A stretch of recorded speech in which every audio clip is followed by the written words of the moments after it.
Welcome to TG five speed news. Andhra Pradesh ముఖ్యమంత్రి చంద్రబాబు నాయుడు రాష్ట్ర అభివృద్ధి దిశగా పారిశ్రామిక విప్లవానికి నాంది పలికారు. తిరుపతిలో జరిగిన పారిశ్రామికవేత్తల సమావేశంలో మాట్లాడిన సీఎం ప్రతి కుటుంబంలో ఒక పారిశ్రామికవేత్త తయారవ్వాలని, ఉద్యోగాల కోసం ఎదురు చూడకుండా ఉద్యోగాలు ఇచ్చే స్థాయికి ఎదగాలని యువతకు పిలుపునిచ్చారు.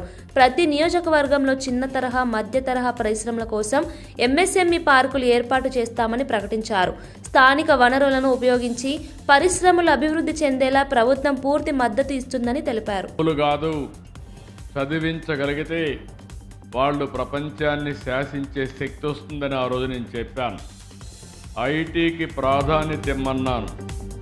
నన్ను నమ్మి చదివించిన వాళ్ళు ఇక్కడ మన ప్రాంతంలోనే కాకుండా హైదరాబాద్. రాష్ట్రంలో మెడికల్ కాలేజీల ప్రైవేటీకరణ నిర్ణయంపై ప్రభుత్వంపై విమర్శలు వెల్లువెత్తుతున్నాయి. కృష్ణా జిల్లాలోని మచిలీపట్నంలో మాజీ మంత్రి పేర్ని నాని ఆధ్వర్యంలో వైఎస్ఆర్ కాంగ్రెస్ నాయకులు, వైద్య విద్యార్థులు, ప్రజా సంఘాల ప్రతినిధులు భారీ నిరసన నిర్వహించారు. ప్రభుత్వ నిర్ణయం వల్ల పేద, మధ్యతరగతి విద్యార్థులు వైద్య విద్యకు దూరం అవుతారని పేర్ని నాని ఆవేదన వ్యక్తం చేశారు. వైద్య సేవలు లాభాల దిశగా కాకుండా ప్రజల ఆరోగ్య హక్కుగా చూడాలని ఆయన పిలుపునిచ్చారు.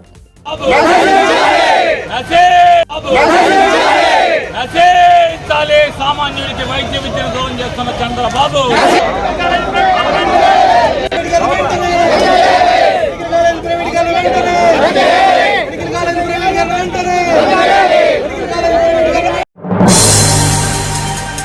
విజయనగరం జిల్లాలో మెడికల్ కాలేజీల ప్రైవేటీకరణ నిర్ణయానికి వ్యతిరేకంగా గజపతి నగరంలో భారీ నిరసన ర్యాలీ జరిగింది.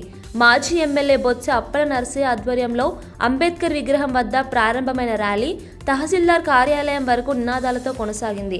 విద్యార్థులు, వైద్య సిబ్బంది, ప్రజా సంఘాల ప్రతినిధులు పెద్ద ఎత్తున పాల్గొని ప్రభుత్వ నిర్ణయంపై తీవ్ర ఆగ్రహం వ్యక్తం చేశారు.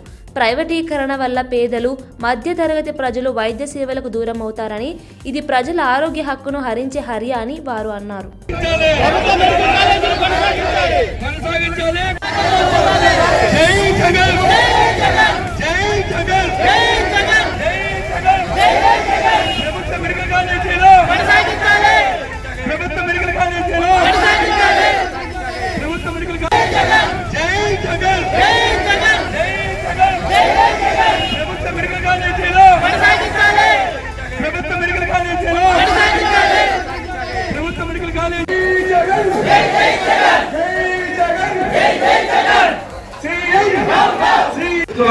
అయినప్పుడు కూడా మనకి భవిష్యత్.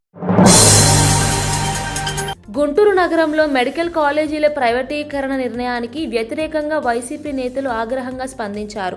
మాజీ మంత్రి అంబటి రాంబాబు ఆధ్వర్యంలో నేతలు, కార్యకర్తలు కంకరగుంట గేటు వద్ద భారీ నిరసన ర్యాలీ నిర్వహించారు.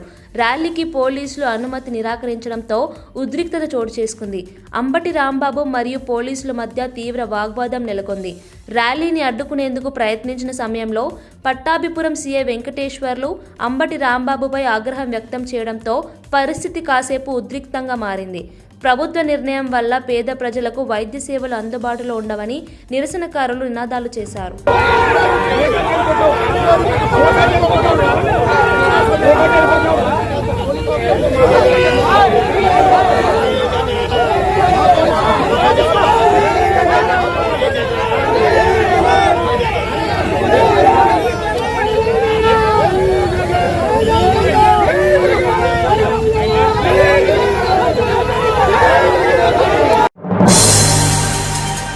అనంతపురం జిల్లా తాడిపత్రిలో మాజీ ఎమ్మెల్యే కేతిరెడ్డి పెద్దారెడ్డి ఇంటి వద్ద ఉద్రిక్తత నెలకొంది.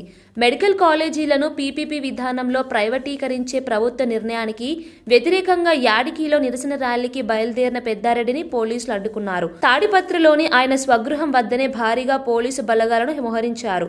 పెద్దారెడ్డి బయటకు రావడానికి ప్రయత్నించగా పోలీసులు అడ్డుకోవడంతో వాగ్వాదం చోటు చేసుకుంది. ప్రజా వ్యతిరేక నిర్ణయాలకు వ్యతిరేకంగా తమ పోరాటం కొనసాగుతుందని పెద్దారెడ్డి తెలిపారు. పీపీపీ విధానం వల్ల పేద విద్యార్థులు వైద్య విద్యకు దూరమవుతారని, ప్రభుత్వ వైద్య వ్యవస్థ క్షీణిస్తుందని ఆయన ఆవేదన వ్యక్తం చేశారు. నేను 9 గంటల కిందికి దిగొచ్చి పోదాం అనుకునే లోపలనే వచ్చి మీరు పోయే కాదు, నీకు ల్యాండ్ ఆర్డర్ ప్రాబ్లం ఉంది, నీకు ప్రాణహాని ఉంది, అందువల్ల నువ్వు పోయే కాదు అంట. ఎవరి వల్ల నాకు ప్రాబ్లం ఉందనేది చెప్తే అది చెప్పలేకున్నారు ఆఫీసర్. అంటే సర్టన్ 2019 ఎన్నికల్లో ఓటమి ఎదురైనా ధైర్యం కోల్పోలేదని మంత్రి నారా లోకేష్ అన్నారు. ఆ ఎన్నికల్లో తాను ఓడిపోయినప్పుడు చాలా మంది తక్కువగా చూశారని, హేళన చేశారని ఆయన గుర్తు చేశారు. కానీ వాటిని పట్టించుకోకుండా ప్రజల మధ్యకే వెళ్లి సేవ చేయాలనే దృఢ నిశ్చయంతో పనిచేశానని లోకేష్ తెలిపారు. జీవితంలో ఎన్నో ఒడిదుడుకులు ఎదుర్కొన్నప్పటికీ లక్ష్యం మార్చుకోలేదని చెప్పారు. మొన్న జరిగిన ఎన్నికల్లో ప్రజలు తనపై చూపిన నమ్మకం రాష్ట్ర చరిత్రలోనే అత్యధిక మెజార్టీగా మారిందని తెలిపారు. ఇది వ్యక్తిగత విజయమే కాకుండా ప్రజల ఆశీర్వాదం ఫలితమని లోకేష్ అన్నారు. It's never a straight line. The highs are very high, the lows are very low. If there's anyone who's gone through it, it is me. In 2019, when I contested in my constituency, which my party only won in 1985. మహాజాతరకు ముందుగా మేడారం సమ్మక్క సారలమ్మ దేవాలయంలో రాష్ట్ర మంత్రులు ప్రత్యేక పూజలు నిర్వహించారు. మంత్రి పొంగులేటి శ్రీనివాసరెడ్డి, మంత్రి సీతక్క, మాజీ ఉప ముఖ్యమంత్రి వాకిడి శ్రీహరి కలిసి ఆలయంలో పూజలు చేశారు. ఈ సందర్భంగా దేవాలయ అర్చకులు మంత్రులకు ఆశీర్వచనం అందించారు. అనంతరం మేడారం పరిసర ప్రాంతాల్లో కొనసాగుతున్న అభివృద్ధి పనులను పరిశీలించిన మంత్రులు, అధికారులు, ఇంజనీరింగ్ విభాగ సిబ్బందితో చర్చించారు. రహదారులు, తాత్కాలిక వసతి గృహాలు, త్రాగునీటి సదుపాయాలు వేగంగా పూర్తి చేయాలని ఆదేశించారు. ఢిల్లీ పేలులపై బీజేపీ పార్టీని అనవసరంగా లక్ష్యంగా చేసుకోవడం దేశద్రోహంతో సమానమని ఎంపీ రఘునందన్ రావు తీవ్రంగా స్పందించారు. పేలులకు బీజేపీకి సంబంధం ఉందంటూ కొంతమంది చేస్తున్న ప్రచారాన్ని ఆయన తీవ్రంగా ఖండించారు. ఇంతకన్నా నీచమైన రాజకీయాలు దేశానికి వ్యతిరేకంగా జరిగే చర్యలంటూ విమర్శించారు.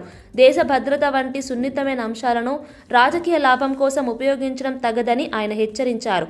దర్యాప్తు పూర్తయ్యే వరకు ఎవరికీ ఆరోపణలు చేసే హక్కు లేదని స్పష్టం చేశారు.